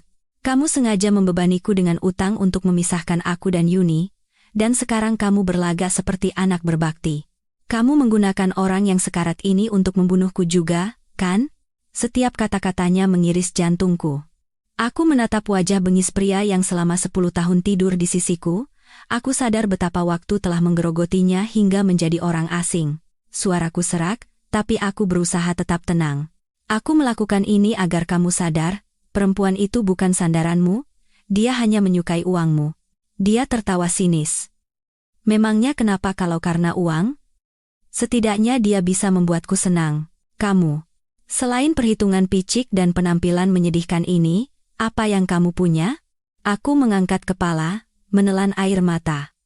"Baiklah. Pergilah. Utang itu akan kuurus." Saat aku hendak masuk ke kamar, dia mencengkeram lenganku dengan kuat. "Bayar sekarang juga, jangan main-main lagi." Aku sudah di ambang batas. Aku berkata dengan panik, "Pergi dulu. Nanti kita selesaikan." "Aku sedang sibuk." Dia memotong dengan marah, "Sarah, dengar baik-baik. Kalau hari ini tidak kamu bayar, aku akan sebarkan wajah aslimu ke seluruh dunia." Tepat saat itu, suara panik terdengar dari pos perawat. Pasien di ranjang 802 kondisi darurat. Suara sandal bergesekan dan benturan logam terdengar riuh. Perawat berlari, dokter menyusul, pintu kamar terbuka lebar, cahaya putih memancar, terasa mengerikan. Monitor di kepala tempat tidur berbunyi nyaring. Suara peringatan yang panjang dan tajam seolah merobek semua suara di dunia. Siapkan defibrilator. Suara dokter terdengar tegas. Aku membeku. Segalanya seolah berhenti. Aku tidak ingat bagaimana aku bisa berlari ke sisi ranjang. Aku hanya ingat tanganku gemetar saat menyentuh wajah ibu. Hangat dan lembut, tapi terasa begitu jauh. Bu, buka mata. Bu, aku di sini. Jangan tinggalkan aku, Bu. Aku meraung. Suaraku pecah bersama air mata. Dokter menekan dada ibu, denyut nadinya cepat dan tidak teratur. Monitor berbunyi bip-bip-bip, lalu tiba-tiba menjadi datar. Garis hijau panjang tergambar di layar. Tenang dan dingin. Tidak ada yang berbicara lagi. Seorang perawat menunduk dan menutupi wajah ibu dengan kain putih. Aku terduduk lemas. Seluruh tenaga di tubuhku hilang. Di seberang sana, Bima mundur. Tangannya terkulai, tatapannya menghindar. Aku menatapnya melalui air mata yang kabur dan bertanya dengan suara pecah, "Puas, Mas? Ibuku menunggumu, tapi sampai akhir kamu tidak pernah bisa mengucapkan satu kata pun yang baik untuknya." Dia tidak menjawab, hanya memalingkan wajah dan mengepalkan tangannya. Dari pengeras suara rumah sakit, nama-nama pasien lain masih dipanggil secara teratur. Orang-orang berlalu lalang, suara langkah kaki, suara angin, semuanya bercampur menjadi kebisingan yang asing. Duniaku hancur. 10 tahun, satu pernikahan, satu keluarga. Kini yang tersisa hanyalah ranjang rumah sakit yang dingin. Aku memeluk tubuh ibu dan menangis tanpa henti. Mungkin kata-kata Bima benar, aku tidak ingin menyelamatkan apapun lagi. Aku ingin dia menyaksikan semua kehilangan, kehampaan, dan kehancuran yang telah dia ciptakan. Sejak saat itu, aku tahu hatiku telah mati bersama ibu. Tidak ada lagi kepercayaan, tidak ada lagi harapan yang bisa menyelamatkan kami. Yang tersisa hanyalah seorang perempuan malang dan seorang pria hina. Tanpa memberiku waktu untuk berduka, Bima segera bertindak. Dia mengajukan gugatan kedua. Masih tentang sengketa harta pasca perceraian, tetapi kali ini tuntutannya berubah. Dia meminta pengadilan untuk membatalkan klausul pembagian apartemen besar dalam akta cerai dan mengakui kepemilikannya sebagai milik tunggal penggugat. Tepat seperti dugaanku. Dia ingin mengubah kepemilikan untuk memutus tanggung jawab, menjadikan rumah itu aset tunggalnya, lalu membalik nama, mengajukan pinjaman jaminan untuk melunasi utang, dan menjadi bebas. Dia pikir dengan begitu semua belenggu akan terlepas. Kali ini pun aku datang ke pengadilan sendirian, tapi aku tidak lagi takut, orang yang telah kehilangan sandaran terakhirnya akan menjadi tak terkalahkan. Di pengadilan, aku menunduk dan berkata dengan sangat pelan, "Yang mulia, saya setuju untuk mengembalikan kepemilikan apartemen besar kepada penggugat." Mata Bima dan pengacaranya berbinar penuh percaya diri. Mereka pikir semuanya sudah berada di tangan mereka. Dengan mendapatkan kembali rumah itu, dia bisa tenang melunasi utangnya. Jika kedua apartemen digabungkan, dia akan merasa menang. Tetapi kata-kataku selanjutnya membuat seisi ruang sidang hening. Namun, sesuai dengan akta cerai yang sah, karena semua hak terkait apartemen tersebut selama ini menjadi milik saya, maka penggugat harus mengembalikan uang muka sebesar 2,5 miliar rupiah yang telah saya bayarkan, serta cicilan sebesar 1 miliar rupiah yang telah saya bayarkan selama 2 tahun terakhir. Aku mengeluarkan semua bukti pembayaran lama dan menyebarkannya di atas meja. Kwitansi, tagihan, bukti transfer. Semuanya jelas dan akurat. Total 3,5 miliar rupiah. Aku mengangkat kepala, menatapnya, dan perlahan mengangkat alisku. Apapun hasilnya, saya bisa terima. Kamu. Apa kamu bisa menerimanya? Wajah Bima memerah. Dia berteriak dengan suara serak karena marah. Tidak masuk akal. Harga rumah itu sudah jatuh. Tidak akan laku 10 miliar. Kita harus bicara soal nilai saat ini, bukan investasi masa lalu. Kalau dari awal kamu tidak niat bayar utang, kesepakatan itu adalah jebakan yang kamu buat. Dia menoleh ke hakim, berbicara dengan cepat seolah takut didahului. Yang mulia, perempuan ini memanfaatkan keinginan saya untuk cepat bercerai dan memasang jebakan finansial. Dia telah mengkhianati kepercayaan, semua yang dikatakannya bohong. Selama ini dia menyewakan rumah itu dan mengambil semua uang sewanya. Ini jelas-jelas penghindaran utang yang terencana. Yang mulia, korbannya adalah saya. Saya harus membayar utang menggantikannya demi menjaga reputasi kredit saya, dan sekarang saya dituntut membayar 3,5 miliar lagi. Di mana letak keadilannya? Aku hanya menggigit bibir dan tersenyum tipis. Tidak perlu berdebat, tidak perlu membela diri. Aku tahu kemarahannya adalah bukti paling jelas dari kegagalannya. Pengadilan bisa saja memihaknya, tapi kemungkinannya sangat kecil.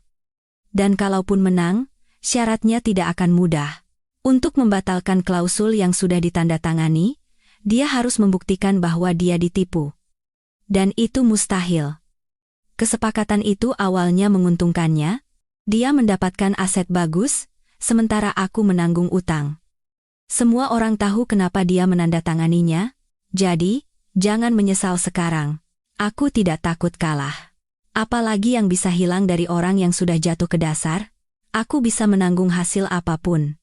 Bahkan jika harus terjun ke lumpur. Tapi dia tidak. Dia punya kehidupan baru yang harus dijaga. Dia punya kekasih yang selalu menuntutnya untuk tampil sebagai pria sejati. Hakim mengetuk palu dengan ringan. Suara agungnya menggema di seluruh ruang sidang. Penggugat Bima Wijoyo, Anda mengklaim tergugat telah menipu, tetapi Anda tidak bisa menunjukkan bukti. Kesepakatan cerai ditandatangani oleh kedua belah pihak secara sukarela, dan risiko ekonomi yang timbul harus Anda tanggung sendiri. Tuntutan agar tergugat mengembalikan properti tanpa syarat tidak memiliki dasar hukum dan bertentangan dengan prinsip keadilan. Oleh karena itu, pengadilan menolak semua tuntutan penggugat. Bima sontak berdiri. Wajahnya pucat karena marah, dia memukul meja dengan keras. Yang mulia, perempuan ini sengaja menunda-nunda pembayaran dan baru membayar saat tenggat waktu hampir habis.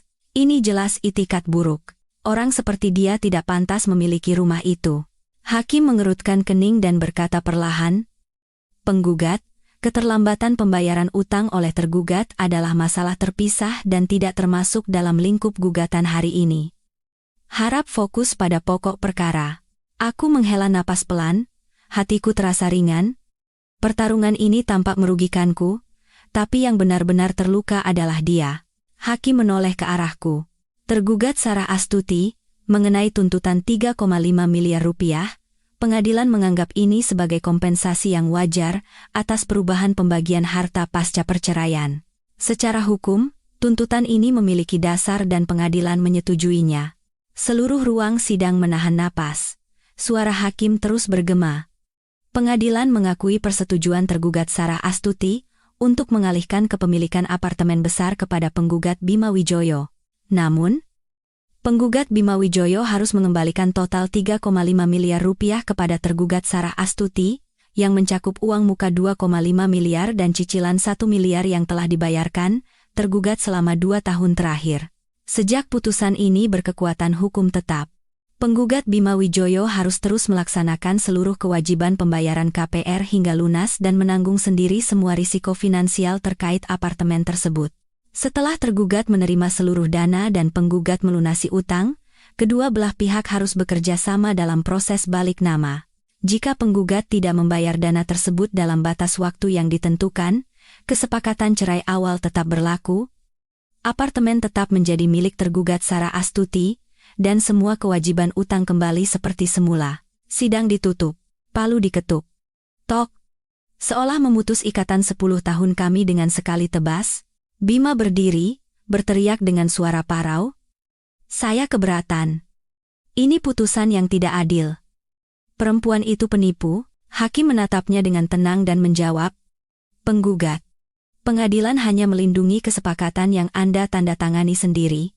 Jika Anda merasa tidak adil, mengapa Anda tidak mempelajari hukum dengan teliti saat itu? Hukum tidak bertanggung jawab atas kelalaian orang dewasa." Dia membeku. Bibirnya bergetar, tapi tidak ada kata yang keluar. Aku mengangkat kepala, menatap sinar matahari yang masuk melalui jendela pengadilan, dan tersenyum tipis. Kemenanganku hari ini bukan karena belas kasihan pengadilan, tapi karena tanda tangan yang dia tulis sendiri. Setiap goresan, setiap baris janji. Dia hanya melihat keuntungan di depan mata dan tidak memikirkan risikonya. Kehidupan baru yang begitu dia dambakan kini tertutup rapat oleh langkahnya yang salah. Jadi, Bima diam-diam menerima kekalahannya dan memilih membayar cicilan setiap bulan agar sistem kreditnya tidak hancur.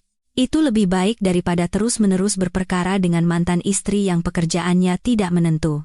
Baginya yang sibuk, harus bolak-balik ke pengadilan setiap bulan juga pasti melelahkan. Setiap kali menerima surat panggilan, hatinya seperti teriris, rasa malu dan getir tidak akan pernah hilang. Akhirnya, dia lelah dan pasrah, menerima untuk membayar utang dalam diam. Suatu sore, Bu Minah menelepon.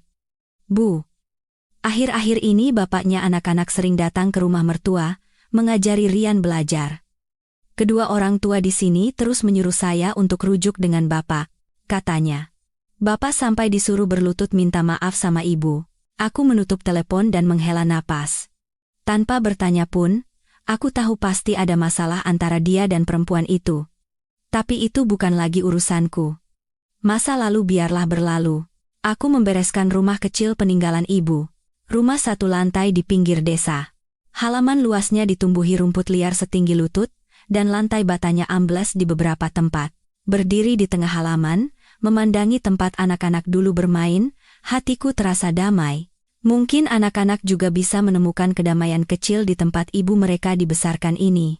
Dengan sisa uang, aku memperbaiki atap, mengecat ulang, dan menanam beberapa bunga. Aku memelihara beberapa ekor ayam, seekor babi, dan seekor anjing kecil untuk mengisi waktu. Saat akhir pekan menjemput anak-anak di rumah mertua, aku tak sengaja bertemu Bima. Dia tampak sangat kuyu, matanya kosong seperti orang tak bersemangat. Sarah, bisa kita bicara sebentar? Aku memeluk anakku lebih erat dan menjawab dingin, aku sibuk. Harus kasih makan babi dan ayam di rumah. Matanya berbinar, ekspresinya bingung. Kamu? Sejak kapan kamu pelihara babi dan ayam? Aku tidak berkata apa-apa lagi, memasukkan anakku ke mobil, dan melaju pergi. Di kaca spion, sosoknya semakin kecil, seperti abu dari pernikahan yang kami tinggalkan. Sore itu, saat sedang mencuci piring, telepon dari nomor tak dikenal berdering. Aku bergegas mengeringkan tangan dan menjawab. Halo? Suara di seberang lembut tapi sedikit bergetar. Halo, Mbak. Ini Yuni. Aku terdiam. Jantungku terasa sesak. Yuni. Nama yang begitu akrab. Wanita yang masuk ke dalam pernikahan kami, aku berkata dengan nada mengejek, oh, setelah pertunjukan selesai, baru Anda naik panggung ya, Mbak Yuni? Seberang sana hening selama beberapa detik. Lalu Yuni berkata lirih. Saya hanya ingin bicara. Dari uang yang Mas Bima kirim ke Mbak, 30 juta itu uang saya. Sekarang dia bangkrut, apa Mbak tidak bisa mengembalikan uang itu dan memberinya kesempatan untuk kembali? Aku tertawa sinis. 30 juta? Wow, Anda masih mau memperbaiki pria yang sudah hancur begitu? Uang yang dia berikan padaku secara sukarela sudah habis kupakai. Dan dia sekarang milikmu? Jadi urus saja sendiri? Yuni terdiam beberapa detik, lalu suaranya berubah total. Jangan keterlaluan, Mbak. Mas Bima sekarang terlilit utang. Gajinya disita bank. Kalau saya buat keributan di kantornya sampai dia kehilangan pekerjaan, apa Mbak akan tenang? Mendengar itu, hatiku sejenak goyah. Bukan karena takut, tapi karena kata-katanya tidak salah. Satu skandal kecil saja, Bima benar-benar akan jatuh ke jurang. Aku menarik napas dalam-dalam dan menjawab dengan tenang, kalau begitu, lakukan saja. Hancurkan dia. Anggap saja uang 30 juta Anda terkubur bersama nasibnya. Aku menutup telepon. Tak lama kemudian, dari seorang teman yang bekerja di pengadilan, aku mendengar Yuni mengajukan gugatan. Dia mengklaim Bima berutang 30 juta padanya, dan menuntut ganti rugi serta pengakuan hubungan. Seluruh kantor tempat Bima bekerja gempar dengan gosip bahwa direktur mereka meminjam uang dari kekasihnya, tidak mau bayar, dan digugat. Sejak saat itu, dia seperti duduk di atas bara api. Pekerjaannya terganggu, klien enggan berbisnis dengannya. Rekan-rekannya menatapnya dengan curiga, pria yang dulu sombong itu kini berjalan menunduk di koridor, tidak berani menatap siapapun. Anakku mengangkat kepala dan bertanya, Ibu kenapa senyum sendiri? Aku mengelus kepalanya dan menjawab pelan, Ibu baru sadar sesuatu. Nak, beberapa orang itu, tidak perlu Ibu balas dendam. Langit yang akan melakukannya untuk ibu. Di luar, sinar matahari hangat menerobos masuk melalui teras. Untuk pertama kalinya dalam beberapa tahun, hatiku terasa ringan seolah baru saja meletakkan batu besar. Suatu hari, aku menerima surat panggilan dari pengadilan. Aku diminta hadir sebagai saksi dalam gugatan utang yang diajukan Yuni terhadap Bima. Aku memegang surat panggilan itu dan tersenyum getir. Masa mudaku habis untuk bolak-balik ke pengadilan. Saat memasuki ruang sidang, hatiku tenang seperti permukaan air setelah badai. Dua orang yang duduk di depanku, pria yang pernah menjadi suamiku dan wanita yang menghancurkan rumah tanggaku. Kini, mereka hanyalah orang-orang yang terjerat utang dari kehidupan masa lalu. Ruang mediasi tidak luas. Yuni yang duduk di kursi penggugat tampak meringkuk. Suaranya tercekat. Tangannya menggenggam erat tisu. Yang mulia, Pak Bima yang memohon bantuan pada saya. Katanya butuh uang mendesak. Dia berjanji akan mengembalikannya setelah bercerai. Bukan saya yang memaksa. Di seberang, Bima menunduk. Kedua tangannya saling bertaut, punggungnya bungkuk seperti orang tua. Dia tidak berani menatapku, mungkin takut jika mata kami bertemu, semua yang dia sembunyikan akan terbongkar. Hakim berkata dengan suara rendah, "Saksi Sarah Astuti, apa Anda mengetahui perihal utang 30 juta rupiah ini?" Aku mengangkat kepala dan berkata dengan tegas, "Saya sama sekali tidak tahu, sampai hari ini, saya bahkan tidak tahu ada transaksi sebesar itu di antara mereka berdua." Udara di ruang sidang seolah membeku. Begitu aku selesai bicara, Bima tiba-tiba berdiri dan berkata dengan panik, "Yang mulia, ada bukti baru." Dia mengeluarkan tumpukan tebal dokumen. Selama 2 tahun terakhir, saya telah menghabiskan lebih dari 300 juta rupiah untuk wanita ini, semuanya dari harta bersama kami.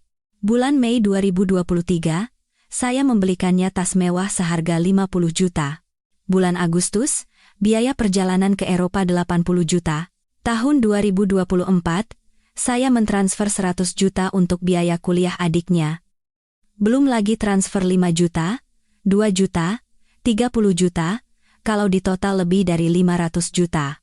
Uang 30 juta yang dia sebutkan itu hanya sebagian kecil dari uang saya yang sudah hilang. Seluruh ruang sidang hening. Udara terasa berat seolah baru saja dijatuhi batu. Aku berdiri terpaku seperti disiram air dingin. 2 tahun. Mereka telah berhubungan selama 2 tahun. Semua hari ketika dia bilang lembur, dinas luar kota. Semua saat ketika dia acuh pada anak-anak dan dingin padaku. Kini menemukan jawaban yang paling kejam. Aku nyaris tidak bisa menjaga keseimbangan, berpegangan pada pagar kayu di depanku. Setelah beberapa saat, aku mengangkat kepala. Tatapanku sedingin es. Yang mulia, berdasarkan bukti yang baru saja diajukan oleh tergugat, saya ingin mengajukan gugatan balik. Semua mata di ruang sidang tertuju padaku. Aku berdiri dan berkata dengan jelas, "Yang mulia." Pada saat inilah, saya baru mengetahui bahwa tergugat Bima Wijoyo selama masa pernikahan telah dengan sengaja menyembunyikan harta bersama dan memberikannya secara sepihak kepada pihak ketiga, yaitu penggugat Yuni Kartika. Ini adalah tindakan pemberian harta bersama tanpa persetujuan pasangan, maka sesuai dengan hukum perkawinan dan jurisprudensi terkait, saya berhak menuntut pengembalian harta tersebut. Oleh karena itu, saya secara resmi mengajukan gugatan balik untuk menyatakan bahwa semua uang dan barang yang diterima oleh Yuni Kartika selama 2 tahun terakhir adalah pelanggaran terhadap hak-hak sah saya, dan menuntutnya untuk mengembalikan seluruhnya, tanpa kurang sepeser pun. Wajah Yuni pucat pasi karena kaget, matanya membelalak. "Apa dasarmu?" Uang itu dia berikan padaku secara sukarela. Aku menoleh padanya dan tersenyum sinis. "Sukarela? Saat dia masih menjadi suamiku, uang itu keluar dari rekening bersama, dari aset yang atas nama bersama. Coba jelaskan. Bagaimana itu bisa disebut sukarela?" Dia menggigit bibir dan berteriak, "Aku tidak tahu." Aku pikir dia lajang. Aku tersenyum tipis dan berkata lebih dingin, "Baguslah kalau begitu. Tidak tahu tapi menerima. Artinya itu uang haram. Aku hanya meminta bantuan hukum untuk mengambil kembali apa yang menjadi hak anak-anakku. Setengah dari semua uang yang dia habiskan untukmu selama 2 tahun terakhir adalah milikku. Kamu memakai uang suamiku, menghancurkan rumah tanggaku, dan sekarang datang ke pengadilan menagih utang? Siapa yang memberimu keberanian seperti itu? Seluruh ruang sidang terkejut. Hanya terdengar suara pena panitera, wajah Yuni pucat, bibirnya terkatup rapat, tidak bisa berkata apa-apa. Bima menunduk dalam-dalam. Tangannya saling bertaut, jari-jarinya gemetar. Hakim membacakan putusan dengan suara rendah. Majelis hakim memutuskan untuk menggabungkan kedua perkara ini dan memutus sebagai berikut. Pertama, menyatakan semua pemberian yang dilakukan oleh tergugat Bima Wijoyo kepada penggugat Yuni Kartika selama masa pernikahan adalah tidak sah. Kedua, penggugat Yuni Kartika diwajibkan mengembalikan semua uang dan barang dalam bentuk natura yang telah diterima kepada tergugat Sarah Astuti dengan total nilai 513 juta rupiah yang harus dilaksanakan dalam waktu 15 hari sejak putusan ini berkekuatan hukum tetap. Ketiga, hubungan utang piutang 30 juta rupiah antara penggugat Yuni Kartika dan tergugat Bima Wijoyo diakui, tetapi ini adalah utang pribadi tergugat Bima Wijoyo dan tidak ada hubungannya dengan saksi Sarah Astuti. Palu diketuk. Tok. Yuni terduduk lemas di kursinya. Wajahnya kelabu. Bukannya mendapatkan uangnya kembali, dia malah terlilit utang lebih dari 500 juta. Untuk pertama kalinya dalam beberapa tahun, Bima menatapku dengan tatapan serius dan penuh rasa malu. Aku mengambil salinan putusan dan berjalan melewati mereka berdua, tanpa menoleh. Dari belakang, Yuni menjerit. Perempuan jahat. Awas kamu. Tapi di dalam hatiku, yang ada hanyalah ketenangan. Tidak ada rasa puas, tidak ada dendam. Semuanya telah berakhir. Setelah persidangan, Yuni yang terpojok menempel pada Bima seperti orang tenggelam. Tapi bagi Bima, yang tersisa hanyalah rasa jenuh pada air mata dan obsesi Yuni yang tak berkesudahan. Dia menjual apartemen kecilnya dengan harga murah, 1,5 miliar, untuk melunasi pinjaman yang ada dan mentransfer 300 juta padaku di depan pengacara. Itu adalah sebagian dari utang Yuni padaku.